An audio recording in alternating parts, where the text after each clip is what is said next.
नमस्कार दोस्तों, मैं हूं बसंत और आज के इस वीडियो में आपका स्वागत है। और मैं हूं डॉक्टर अंबेडकर अनुसूचित जाति आवासीय विद्यालय चौतरवा में और हमारे साथ हैं प्रिंसिपल सर।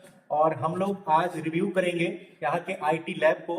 दोस्तों, बड़ी इत्तेफाक की बात है कि अनुसूचित जाति विद्यालय में आज आईटी के क्लासेस चलते हैं, जो कि कभी हम लोग के समय में नहीं हुआ करता था। लेकिन फिर भी हमारे जो पेरेंट्स हैं उनके अंदर अवेयर नहीं है कि अपने बच्चों को आवासीय विद्यालय में भेजें, और जिनका एडमिशन भी हो जाता है वो टाइम से अपने बच्चों को भेज नहीं पाते हैं। लेकिन छोड़िए इन सब बातों को, आज हम आपको दिखाते हैं आईटी लैब और सर से इस आईटी लैब के बारे में इंफॉर्मेशन लेंगे और आपको बताएंगे। चलिए सर।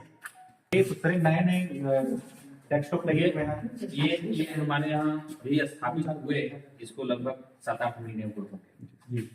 नया ये स्टैब्लिश हुआ ही, पहले से यहाँ कंप्यूटर जो था वो इस्तेमाल के लायक नहीं था, रद्दी हो चुका हुआ था। हमारे पीछे कमलेश कुमार सिंह DWO साहब हुआ करते थे, उनको मैंने बहुत रिक्वेस्ट किया कि भाई हमारे विद्यालय को कंप्यूटर दिया जाए। तो यहाँ पे 20 कंप्यूटर स्थापित किया गया और यहाँ देख सकते हैं आप 20 कंप्यूटर हैं और हर कंप्यूटर के बगल में, हर सिस्टम के बगल में एक खाली जगह रखी गई है। सिस्टम हमारे पास 20 है लेकिन चेयर 40 है। हर क्लास में 40 बच्चों का एडमिशन है, इसलिए 40 चेयर लगाया गया है कि किसी भी कोई भी बच्चा चूके नहीं। तो अल्टरनेट यहाँ पर किया जाता है। एक बच्चा आज प्रैक्टिकल में है इस चेयर पर और दूसरा साइड में है, तो दूसरे दिन वो जो साइड में बैठा हुआ है उसको इस पर बैठा जाता है और पहला वाला फिर साइड में बैठता है। कौन से क्लास के बच्चों को कंप्यूटर लैब में एंट्री किया? Class 3 to 12।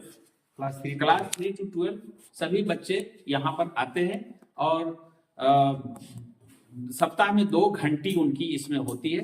1 घंटी थ्योरेटिकल होती है, 1 घंटी प्रैक्टिकल होती है। बेसिक क्या पढ़ाया जाता है कंप्यूटर में? ये आपको सब कुछ बताएंगे हमारे कंप्यूटर शिक्षक हैं श्री प्रणव कुमार, ये आपको बताएंगे। नमस्कार सर। नमस्कार सर, बताया जाए कि क्लास से लेकर के 12 क्लास के बच्चों को क्या बेसिक कंप्यूटर में बताया जाता है? एक तो हमारे पास पहले से सिलेबस आया हुआ है, लेकिन बच्चे के नॉलेज को देखते हुए उसके अकॉर्डिंग फिर पढ़ाना स्टार्ट करते हैं। जैसे मान लीजिए कुछ बच्चे ऐसे भी हैं जिन्होंने आज तक कभी कंप्यूटर देखा नहीं, तो फिर मुझे उन्हें शुरू से बताना पड़ता है कि भाई इसको मॉनिटर कहते हैं, इसको कीबोर्ड कहते हैं, नीचे वाले को CPU कहते हैं। ये सब बताने के बाद थ्योरी में बताते हैं, फिर जाके उनको लाके पहले दिखाते हैं कैसे असेंबल करना है, कैसे कौन सा तार कहाँ लगेगा, ये सब बताते हैं। उसके बाद फिर चालू करना सिखाते हैं। ऑपरेट करना जब सीख जाते हैं तो फिर कीबोर्ड में कहाँ कहाँ कौन सा अल्फाबेट है, कौन सा कहाँ नंबर है, किस चीज का क्या काम है, ये सब बताया जाता है और फिर आगे की पढ़ाई स्टार्ट हो जाती है। जो 12th क्लास के जो बच्चे हैं उसको क्या पता रहता है? 12th क्लास के लिए हमारे पास बकायदा सिलेबस तैयार है। जो बच्चे कंप्यूटर सेलेक्ट करेंगे उनको उस सिलेबस के अकॉर्डिंग पढ़ाया जाता है। तो उसमें कोडिंग भी होता है, फिर HTML के बारे में बताया जाता है, कैसे वेबसाइट डिजाइन किया जाता है, ये सब के बारे में बताया जाता है। अगर कोई बच्चा 12th क्लास ड्रॉप आउट जाता है, आगे पढ़ाई नहीं कर पाता है, तो क्या लगता है कि इस कंप्यूटर शिक्षा उसके जीवन में काम आएगा? बिल्कुल सर, आज के जमाने में कोई भी काम छोटा से छोटा और बड़ा से बड़ा कंप्यूटर के बिना संभव ही नहीं है। अगर मान लीजिए अगर चपरासी या कोई ग्रुप डी के भी फॉर्म भर रहे हैं तो उनका एग्जाम कंप्यूटर के थ्रू हो रहा है।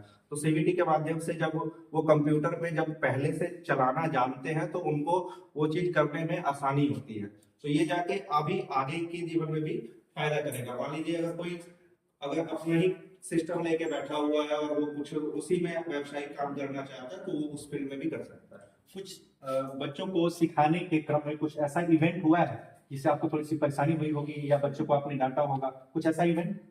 जी, कभी कभी होता है कि आप मान लीजिए 40 बच्चे हैं तो सबका टेम्परामेंट उतना सुनने और समझने का होता नहीं है। अब मान लीजिए हम बोर्ड के सहारे कुछ समझा रहे हैं या मान लीजिए फिगर बना के उनको बता रहे हैं, तो कुछ बच्चे कुछ शरारत करते हैं। बच्चे हैं तो थोड़ा नटखट रहते ही हैं। क्या लगता है कि सारे बच्चे जो यहाँ पढ़ रहे हैं उनके अंदर कंप्यूटर नॉलेज की ललक है क्या? बिल्कुल सर, बहुत ही ललक है।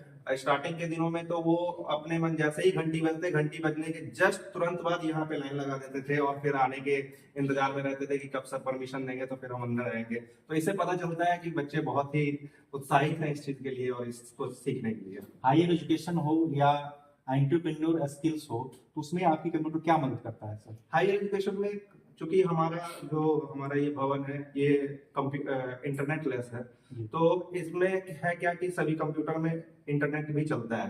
तो अगर कोई बच्चे चाहते हैं कि अगर खुद के सेल्फ स्टडी के लिए उस चीज का प्रयोग करें, तो वो विभिन्न वेबसाइट से जाके उस चीज का पढ़ाई कर सकता है। बहुत बहुत धन्यवाद सर, आपने बहुत वैल्यूएबल जानकारी दिया हमें। सर आप थोड़ा सा आगे आइए। आगे जनरेशन जो अब आपके बच्चे हैं, कंप्यूटर शिक्षा के बाद क्या एक्सपेक्ट करते हैं उनसे? कंप्यूटर तो आज कंपलसरी सब्जेक्ट हो चुका हुआ है सब लोगों के लिए। अब लगता है कि बिना कंप्यूटर के लिटरेसी नहीं है।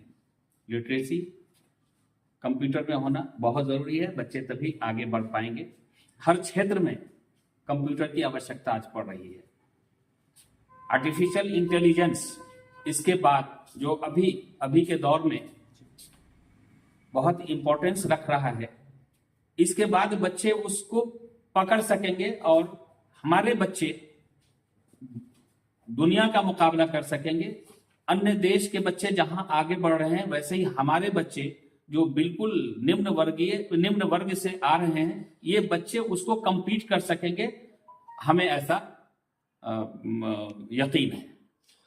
तो आप लोगों ने देख लिया, ये जो प्रधानाध्यापक हैं इन्होंने बहुत अच्छी जानकारी दिया। मैं आपको एक बार लैब का रिव्यू कराता हूँ कि देखिए यहाँ पे कंप्यूटर लगे हुए हैं, इंटरनेट की सारी सुविधाएं हैं, फिर भी हमारे पेरेंट्स जो है अपने बच्चों को ससमय विद्यालय नहीं भेज पा रहे हैं, जिससे उनका बेहतर समय नहीं हो पाएगा। तो मैं आप लोगों से रिक्वेस्ट करूंगा कि जिनके भी बच्चे आवासीय विद्यालय में पढ़ रहे हैं, तो कंसिस्टेंटली विद्यालय में बच्चों को भेजें।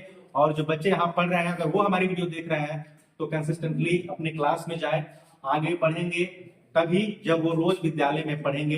दोस्तों आपको वीडियो अच्छा लगे तो लाइक कीजिएगा, चैनल को सब्सक्राइब जरूर कीजिएगा।